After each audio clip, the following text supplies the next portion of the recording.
Ano ang mga pinakamalas na ginagawa dito sa online? Eto ay tigilan niyo ng gawin mga bossing. Dahil mga bossing ko, napakarami sa mundo po natin mga bossing ko, napakaraming evils eye po diyan. Napakaraming inggitera. Hindi lahat sila mga bossing ko ay natutuwa sa achievement po ninyo mga bossing. Dahil maaring habang sila nanonood, kaya mapapansin niyo ang daming views, di ba? Nanonood. Pero halimbawa sa 100 na nanonood, iisa lang po diyan yung mula sa puso na natutuwa sa'yo or dadalawa. Halos karamihan po yan ay naiinggit sa mga nakamit po ninyo. Kaya wag na wag ka magpo-post dito po mga bossing ko sa online, sa social media ng inyo pong mga ginagawa na na-achieve po ninyo. Dahil karamihan po mga bossing ko ay mga evils ay po yan na nananalangin ng masama na kayo ay bumagsak.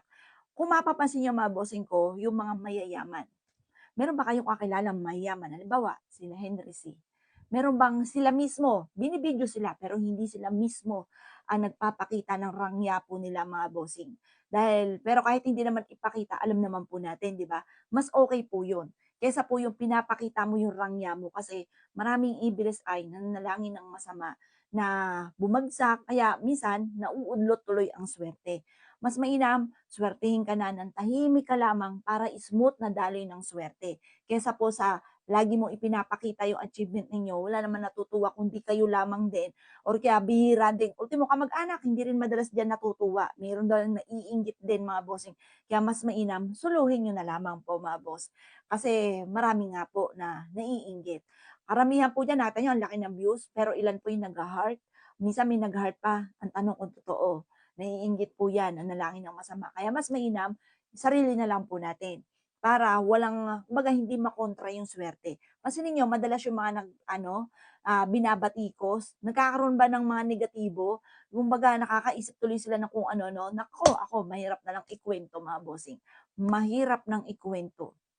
Maraming mga mata sa mga paligid po natin. Kaya mas mainam, sarili na lang po natin yung mga achievement para hindi nauudlot yung swerte. Kaya minsan ang daming mga bati-batikos kasi nga po nandun yung evil's eye, nandun yung inggit mga bossing. Lalo-lalo na sa darating na 2026, nako mga bossing, yan po kaya kailangan natin yung mga pinulahan, pantaboy ng malas. Kasi fire po yan, no? Fire horse mga boss, mas magiging mainitin ang ulo ng bawat isa mga boss. Tapos nandun pa, may kasama pang inggit. Oh, edi lalo na nalintikan. Nainggit na, nag-init pa ang ulo mga bossing. Kaya maging aware po kayo sa mga pino-post, lalo na yung mga achievements. Siguro, yung post po kayo ng ano, pero kanya-kanya lang din naman po yan.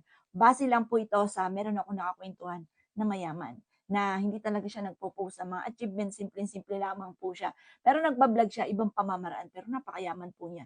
Kumbaga sabi ko, maaring totoo, tama.